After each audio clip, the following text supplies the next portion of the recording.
Welcome everyone to Grape Finance's weekly AMA. Today, of course, we have LB in the group. Welcome, LB. Hey everyone, it's good to be here as always. And we have a very unique experience because right now it seems to be just LB and me in the Zoom meeting. Um, but as always, things are recorded, so we're actually are talking to an audience, which is you. I hope, and you will find our recordings on YouTube. I And guess the crypto bear market, maybe it's it's a that, right? bit quieter. People are less enthused, even though Yeah, we ourselves, I just saw our price going to for grape going to yeah, 30 1328, and wine is close to 250, so we have recovered so beautifully. really And amazing. Yeah.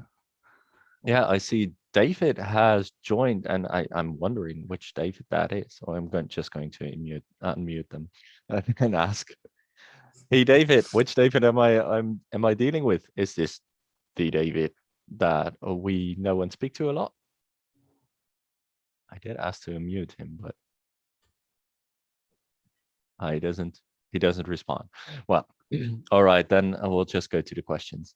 Anyway, the first question is, oh, that's continuation on the discussion on the peer-to-peer idea. Like DJ Mhm. 01 is asking, like, would there be benefit in the peer-to-peer idea if the transaction was a wallet transfer as opposed to a buy and sell? So I guess that would mean that you just have sort of a yeah, someone like a system where both people like put in their deal and then wait until both people agree to that deal, and then the transfer would happen. That is sort of what I am envisioning. Mhm. And I Yeah. do wonder if you can make that trustless, like if that is actually Um, worthwhile, or that might work for people. you can definitely do it. I mean, I guess I think we're talking about the peer-to-peer marketplace or like the OTC marketplace, which essentially would be that. I mean, it's not as if there would be, buying and selling it on Trader Joe. It would be someone has, five wine or whatever, and they want to sell for this much grape, or even just for MIM, and they set a price like I'll accept this price.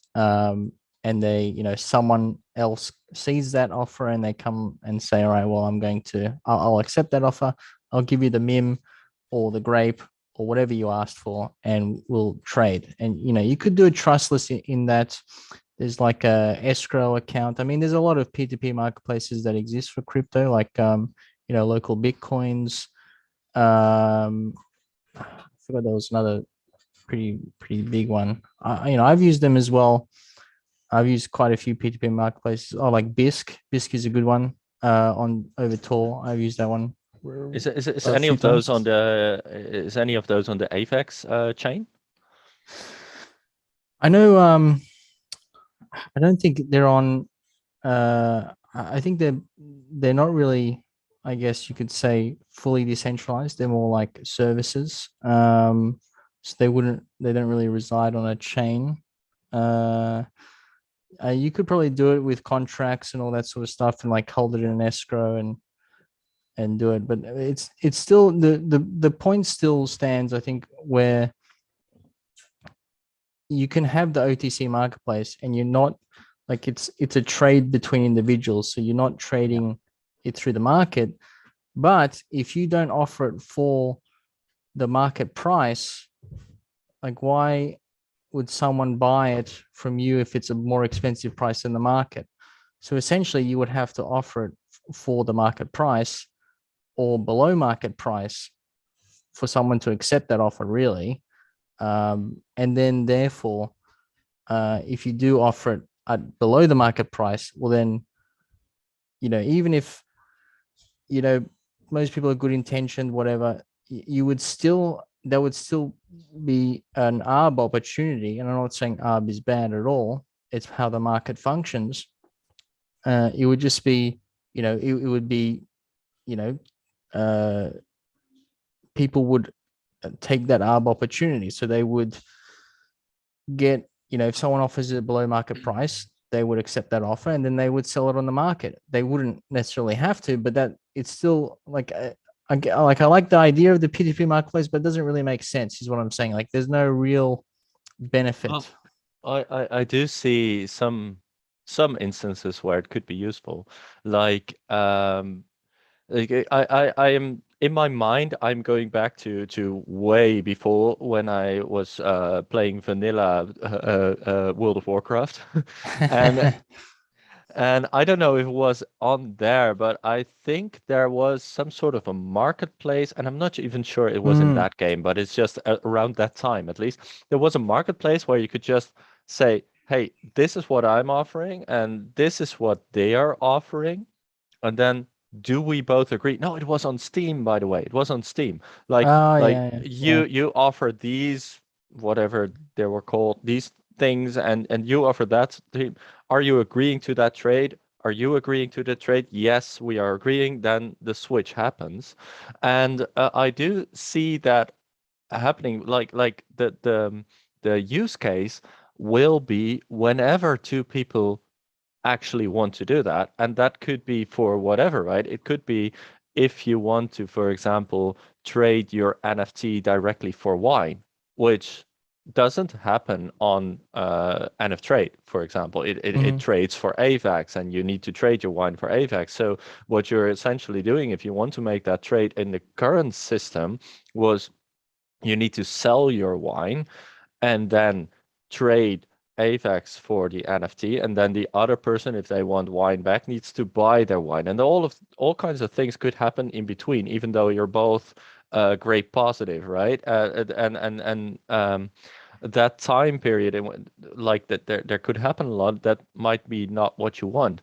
And also, you could have assist, for example, if someone has rep BTC and they want to trade that directly for grape with a certain person, then you would have a use case. Like there could be all kinds of use cases just simply with that system. So and if you take a tiny portion, for example, if you as the escrow service, you say, hey, to make this trade, there's a tiny portion of the AVAX in addition to the gas that is actually given to the one who hosts it, then it actually could create some revenue as well. So everyone would be happy. So I do see that happening. It's just not necessarily grape centered. It would be just everything centered, but right? Yeah, I mean, you could do, yeah, definitely. Like you could do like an actual peer-to-peer marketplace. But in terms of, I think the idea that was suggested was like to help the grape price, so to say, or the wine price, so to say. And Yeah. the idea is that you have the OTC marketplace or the P2P marketplace. It doesn't like there's no like benefit to the grape price. If there is arb to be captured, it will be captured. Is the Yeah. point? People will do that. And that's totally fine. That's how the market works. But in terms of like a convenience for individuals in the market, for as you said, it works really well for NFTs because NFTs are kind of illiquid, and they're all they're non-fungible is the idea, and that you can't just easily trade them on Trader Joe or some exchange. Someone needs to go and buy them. Like technically, NFT Trade is a peer-to-peer marketplace with NFT traders, the escrow service. Yeah. So it's it works really well for convenience. Yeah, there's one thing though, and then we're gonna go to the next subject because we kind of have to. But there's one thing that I'm thinking it could be a terminal utility for Grape. Like if you offer this service and say, hey, to use this service costs, I don't know, 5 grape, then and then that grape gets burned. It's a beautiful terminal utility because people could actually use that service and buy grape to use that service. So that could be a good thing. But otherwise, I do see that directly for a grape price or wine price or whatever, it doesn't really do much. It's just a service to the community and nothing else. right? Yeah, I think that's pretty good actually. If you could do it where, but see, you would like to, in order to have actual revenue and to kind of make it an actual service people would use often to have that impact. It would be more preferable to have it like a P2P marketplace where you can kind of list whatever you want, really, and it's more just like an escrow service Yeah. then, which is good. Yeah. Cool. Well, maybe we'll talk about that later. Anyway, Hmm. thanks for the input, DJ01. We'll move on to Jedi Knight, Yeti Knight. I am not sure. Anyway, what will happen? Which is a sort of a, I think it's a Wookiee with a lightsaber. Um, what will happen to slash be the use case for wine after minting is complete and rewards are complete on January 27th, 2023? How will this impact Grape, and how will this impact be handled for both tokens in respect to token holders? Thanks to taking my questions. And I think the second question also, oh no, Omake 98 also says something about like, hello, I want to know what will happen after the Hmm. pools ended in Yeah. January 27th. So basically the question is, what will happen, mate? What will happen? Hmm. What will we do? Yeah. Well, I would just firstly, obviously, the most important thing is that the vineyard rewards end in that time in January next year. But the winery works forever, basically. Like there's as long as AVAX network exists and processes blocks, the winery will work. So that means that there is always a use for wine, at least as staking in the winery, which then, if grape is still above 1 TWAP, it will be printed like normal, like, as it is right now. Only the winery, only the vineyard rewards end. So, wine still has a use case. Grape, we're building use cases as well, which will still exist separate to, you know, so it's only the vineyard rewards. Like it's not, yeah, because the wine minting is done. That means that no more will be minted. Which means that if you want to buy it, you're gonna have to, if you want it, you're gonna have to buy it from the market or someone.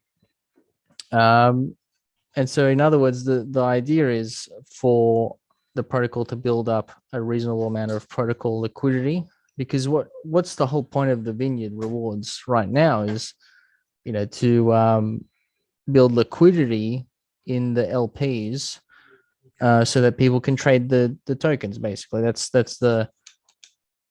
really the reason the vineyard rewards exist. That's so always, like, the whole point of most farms anyway is to bootstrap liquidity in LPs. That's really what you have a token reward for. Or pretty much everywhere. Like you look at Trader Joe's emissions, they will eventually run out at some point as well, and unless they mint more. And then, like, what's the point of their rewards? It's to bootstrap liquidity on their platform. And that's the same thing for Grape. For Grape Finance in the vineyard. The rewards are to bootstrap the Grape MIM and the Wine MIM LP because you get rewarded for being an LP. But obviously, the idea is we're building up protocol liquidity, own liquidity over this period to the point where next year the idea is to own a reasonable amount of it so that we don't really need to incentivize it as drastically as we need right now, or we not need, but as it is right now. And also, we can always, like with the plus, the idea is also to have some reasonable use for grape and wine at that time as well, beyond the existing uses right now, to the point where you have some reasonable trade volume, which LPs are rewarded for the trade volume as well. as they are right now in every LP, unless you're on some random exchange that doesn't do that. So if you have high volume or reasonable volume, you are rewarded pretty well anyway for being an LP. So that's another aspect. And then as well, we will, with the lending system, we're going to be introducing a new token as well for that system to reward, to kind of bootstrap that system as well. So, we can always, incentivize, direct some of those rewards as well to LPs for Grape MIM, Wine MIM as well. So I guess there's three aspects there that kind of have the solution for the ending of the wine rewards next year. And it's also kind of funny that people have this like really long term. It's like it's 7 months time, which in DeFi is like 7 years. Right. Basically.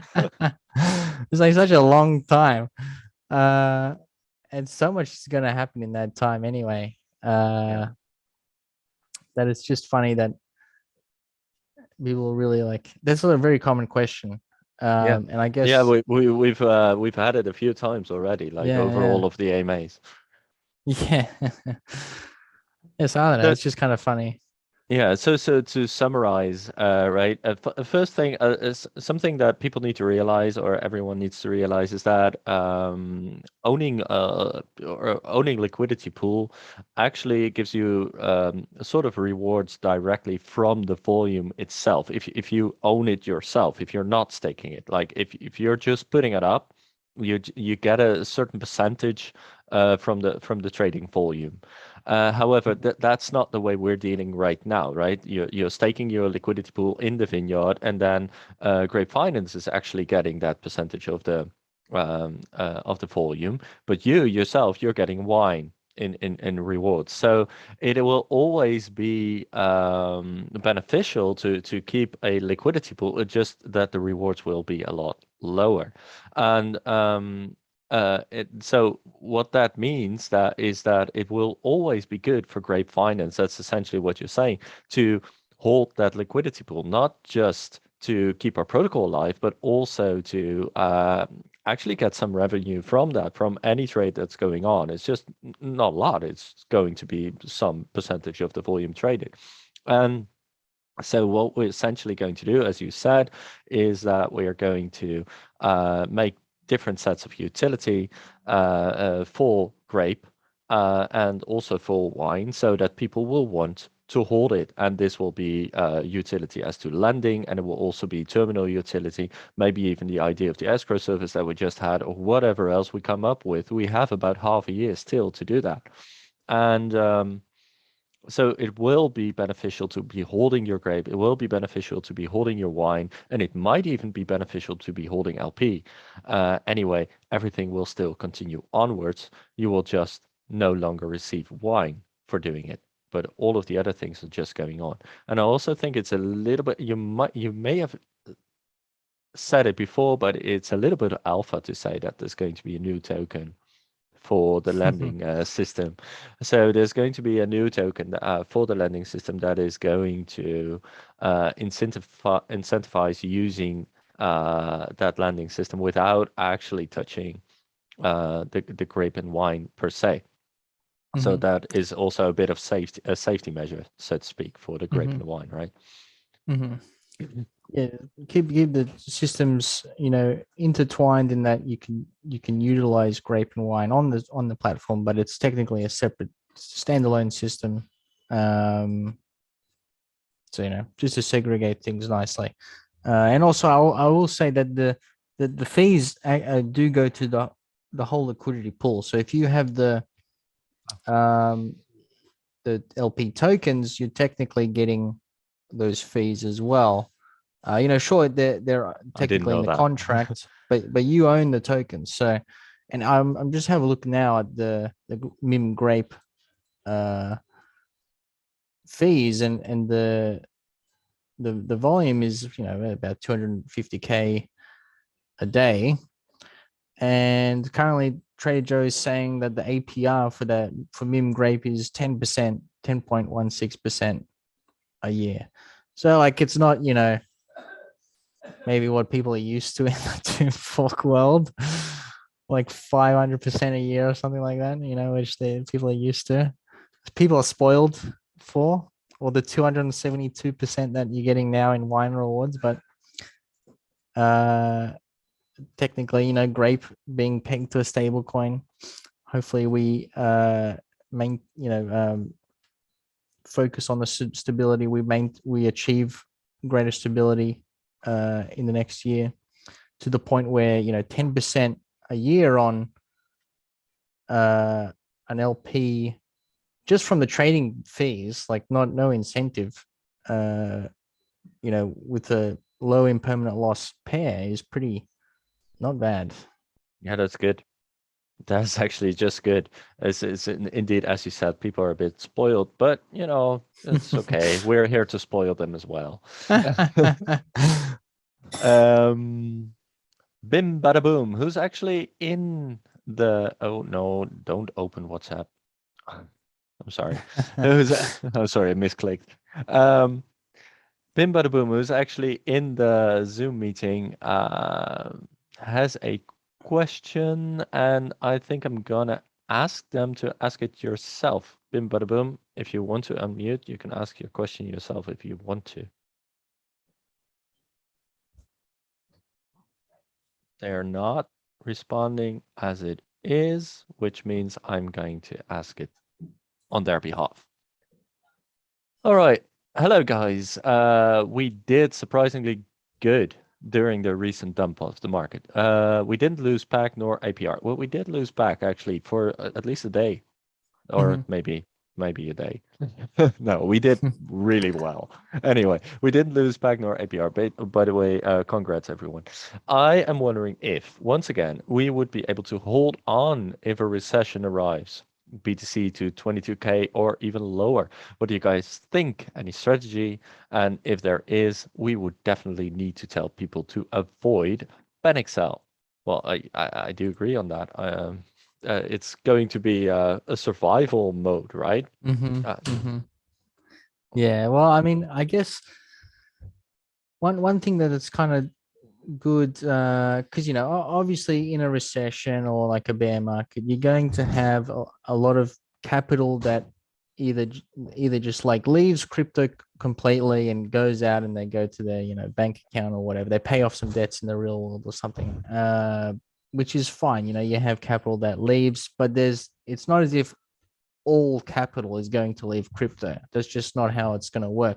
Capital is still going to exist in crypto, because there is opportunity during the bear market anyway, regardless, to make money. And especially maybe not to, buy random moon coins that can do, like 100, 200% a week or something like that. Or maybe like, really hyped, I don't know, new things or whatever that pop up.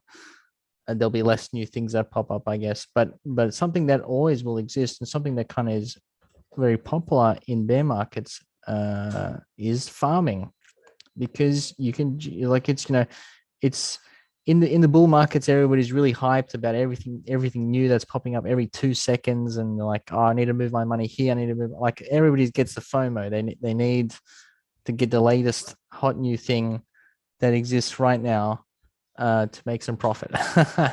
Whereas in the bear market, things move a little bit slower, and there's less opportunities to make that 200% or whatever a day, a week, from random coins that pump out of nowhere. And so, in other words, you have more opportunities to, or like, people are more inclined to just sit in a farm and let it chill, and weather the market, so to say. Yeah. And that is actually what we're really well designed for, what we work really well with, because since we are pegged to a stable, I mean, we are not as influenced by the market. I mean, if the dollar crashes, yeah, then we have sort of a problem. But in every other situation, we are going to be all right. You can just stay here with us and just go through all of it. and that actually means that there is not a lot that needs to happen. You just can stay here for a while and be okay. Hmm.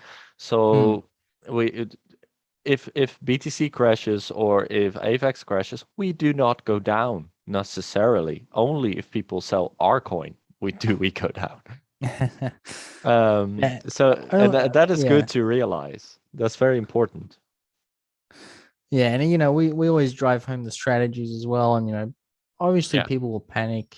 As some people panic as they always will, but seasoned investors and people that kind of we try and focus on education here to kind of turn people into seasoned investors almost to ensure Yeah. well look here in a bear market the best We're option is seasoning really you.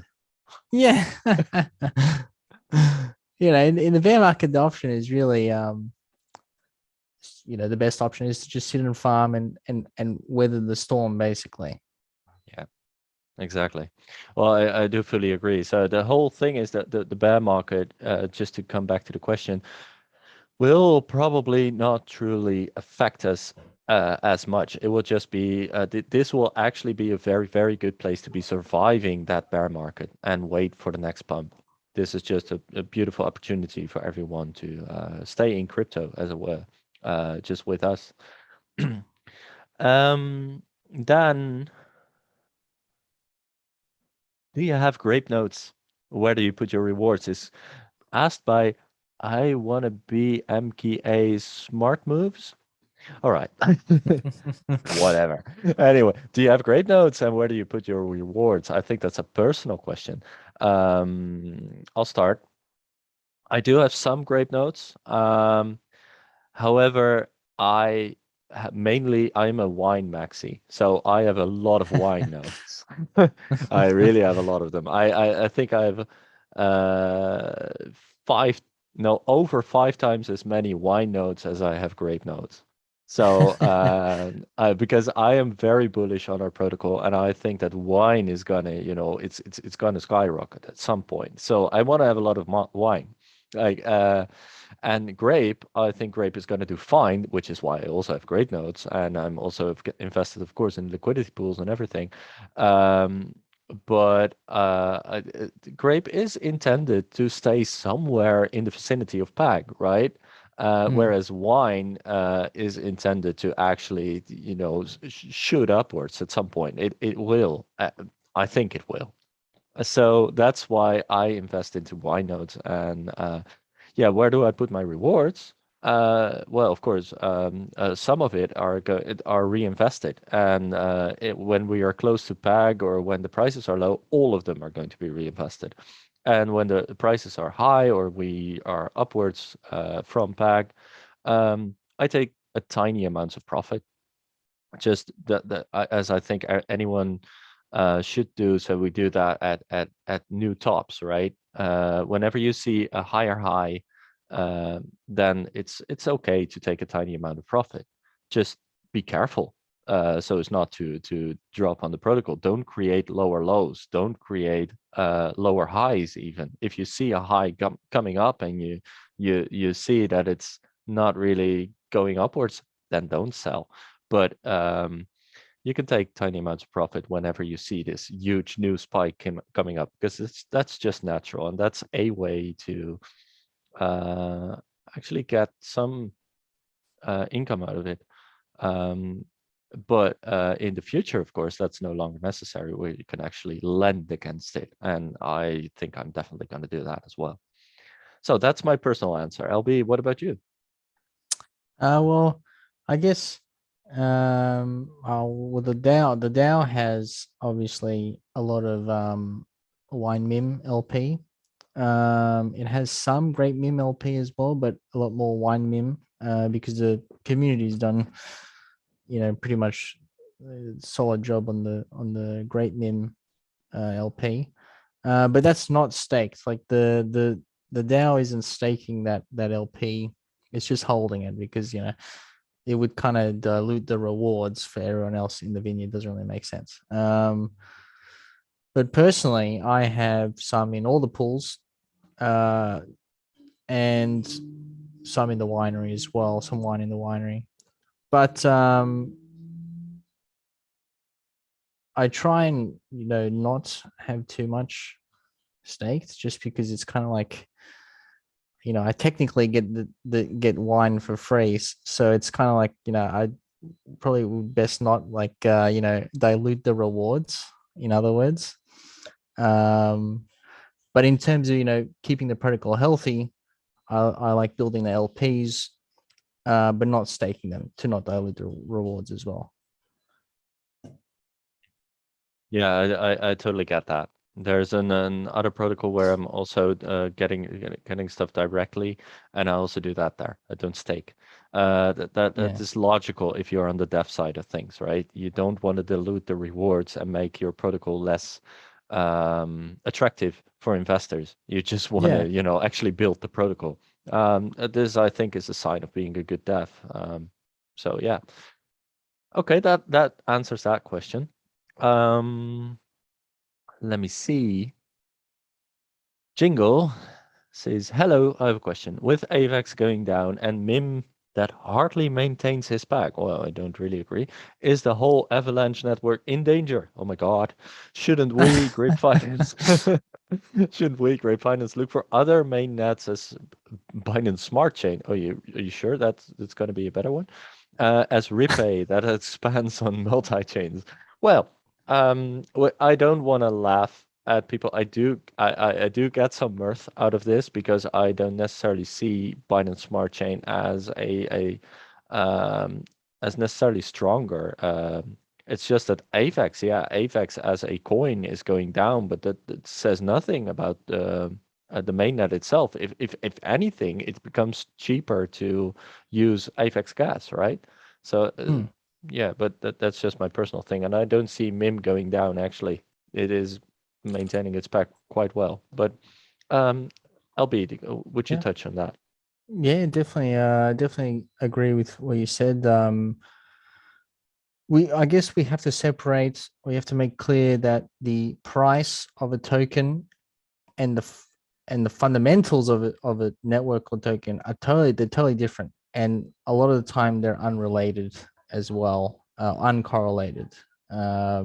You have the blockchain.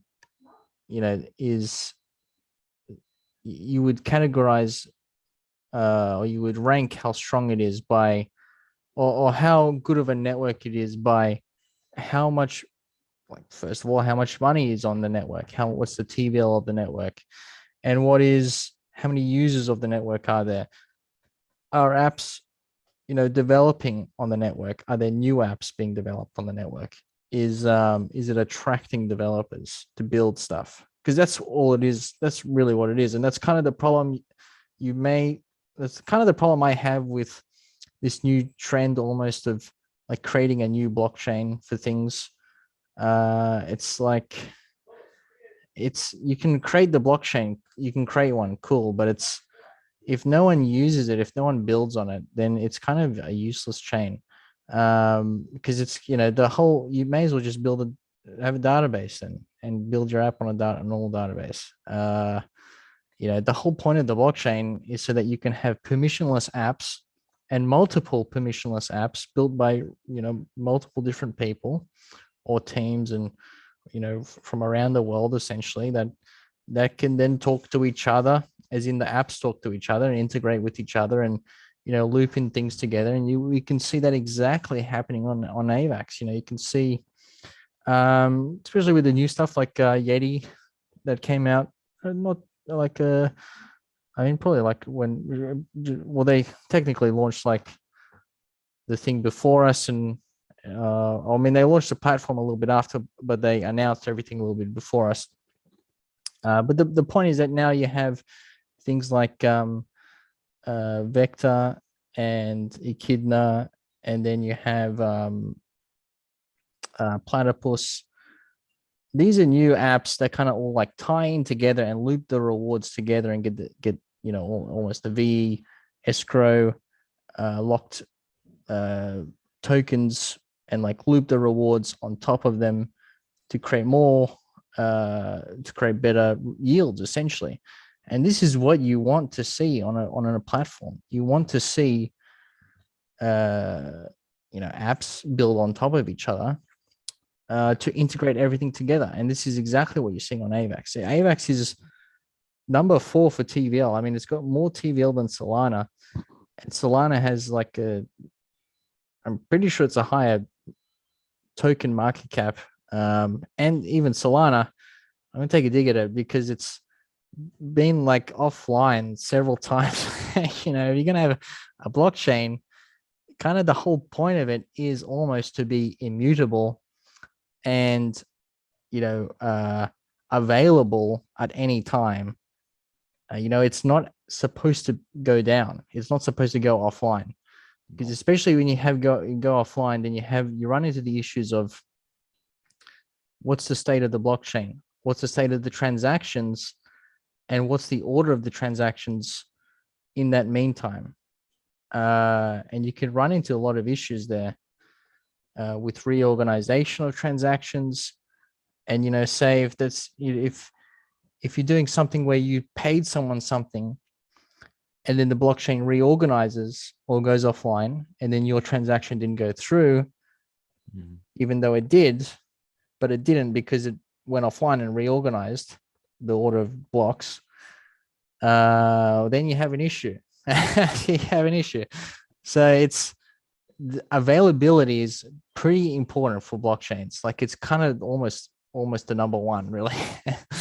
And that's kind of how you should categorize chains is one, where are the developers, where are they building, where's the money, like where's the TVL going to, where's it gravitating towards, what apps are, what new new technologies, new sort of ideas are, where are they being developed, and how are new apps integrating with other apps that exist to increase yields. And we can see all of that on AVAX. AVAX is definitely one of the premier chains, I'd say. The fundamentals are very strong. The price is irrelevant, especially in this market, like completely irrelevant. It's I'm pretty sure that the original, the ICO price of AVAX was like under $1 anyway. So, I mean, $22 or $23 sounds terrible from $150 or whatever it was at. But I mean, from the ICO, which wasn't even that long ago, to be honest, in real life terms, like a couple of years even, it was like 50 cents or something. So it's still miles up from there. And that's the price. The price really has nothing to do with the fundamentals of the chain. The fundamentals of AVAX are really strong. So I don't think AVAX has a problem. And I don't think MIM has a problem either. It's over collateralized. And it depends what you're trading towards. I wouldn't classify a 99.5 cent on $1 of USDC as a DPEG at all. It's just what the market values USDC, which is 100% collateralized by real cash, audited by a company that you can actually go and trade that dollar for directly, compared to a decentralized token. You may see often as well that DAI is another decentralized token, also is kind of valued less than USDC. Like, USDC kind of has the closest to $1, mainly because it can actually be traded for $1 cash. But the decentralized options generally trade for a little bit, like less than a cent less on the dollar. It obviously depends on your size as well. But you should be using, for stablecoins, you should be using platforms like Curve or Platypus to ensure you don't have ridiculous slippage. That I think sums it up pretty nicely, right? And I also think that it bears keeping in mind that this is actually sort of what you said, but framed in a different way.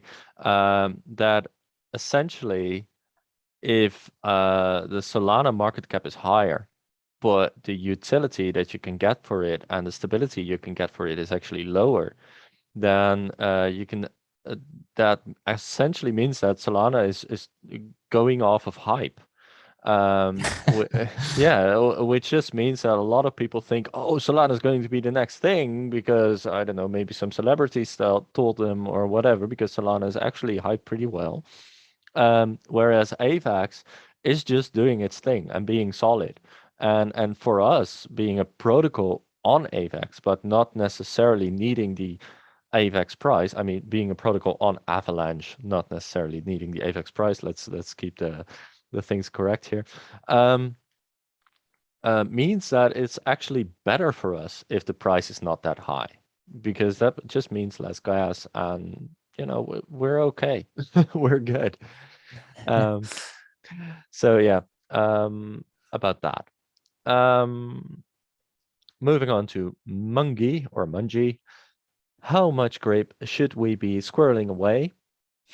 Squirreling away for the upcoming collabs you have lined up.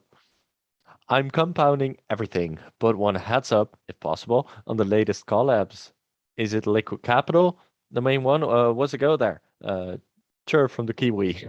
Aw, we got a Kiwi here. Welcome. I love out there. But okay. So should we be squirreling away grape?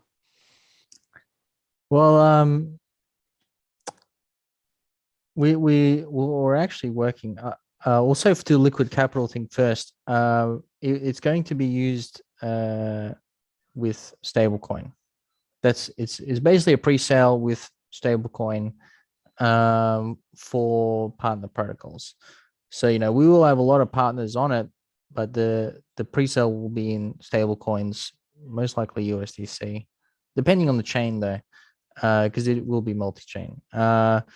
But in terms of other collabs with partners, we're working on a couple of things actually with some partners, which you will be able to use grape and wine for in some games, some cool games coming up.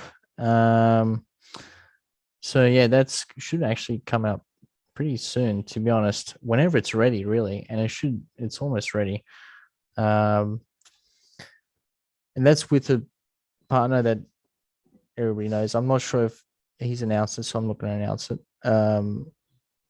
But yeah, you will be able to use grape and wine for that. Also, obviously the lending system, you'll be able to use grape and wine as collateral there. And for our game, you'll be able to use grape there as well. To purchase upgrade is going to be burnt when you interact with the game. To purchase upgrades, to purchase skills.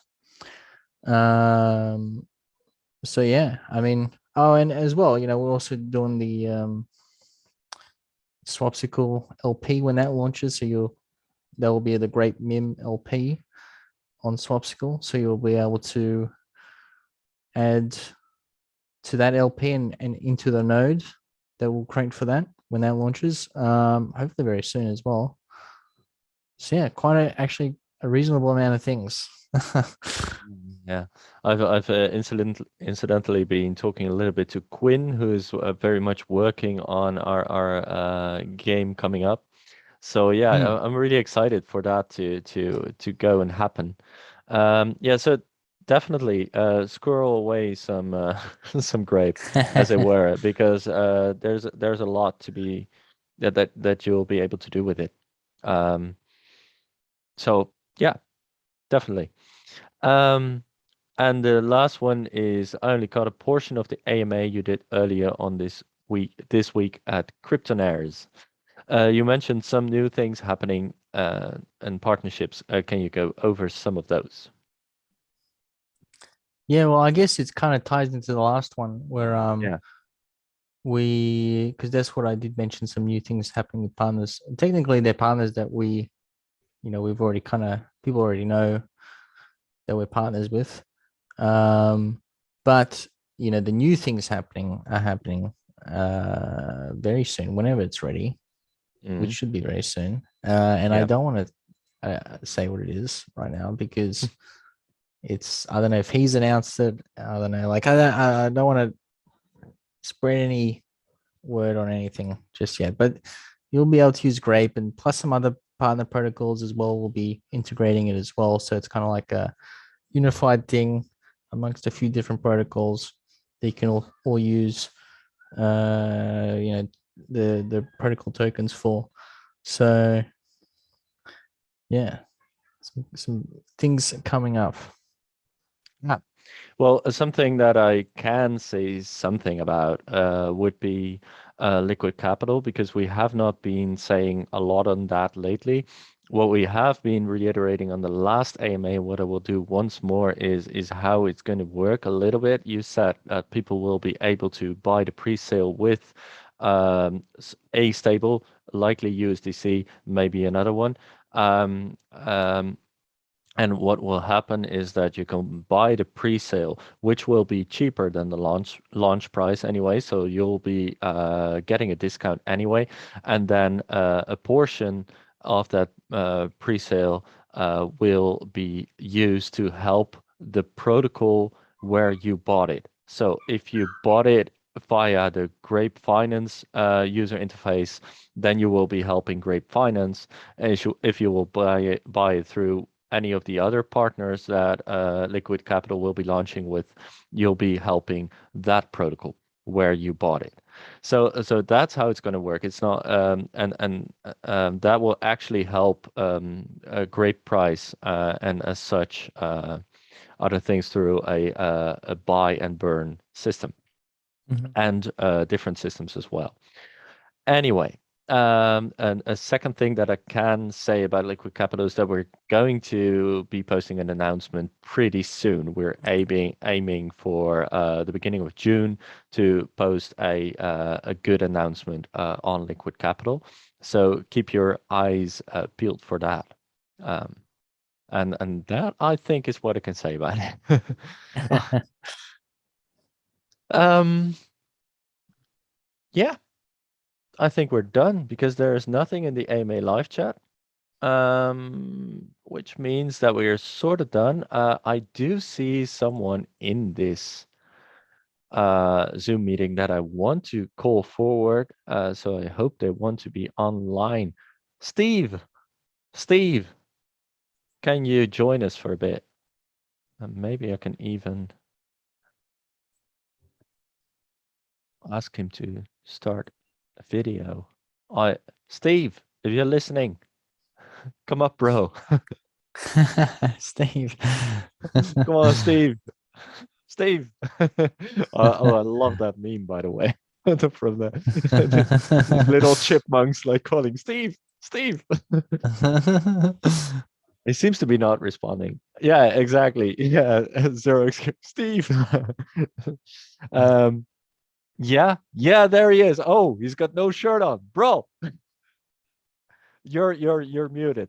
Get yourself unmuted, man. Yeah, so I legit was just in the shower and just literally hopped out as soon as I heard my name.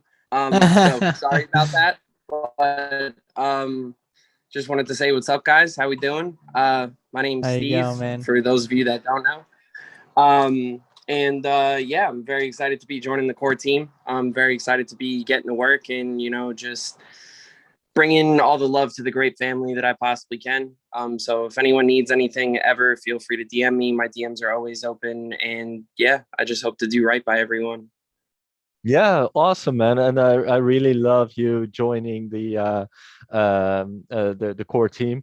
Actually, the funny thing is, the first time I was talking to Steve was when he was explaining to me how futures and derivatives worked via Pendle when we were both in the Wonderland chat. Like, I didn't understand how you could, take a token apart and then make it futures and derivatives and everything. And Steve explained that wonderfully to me.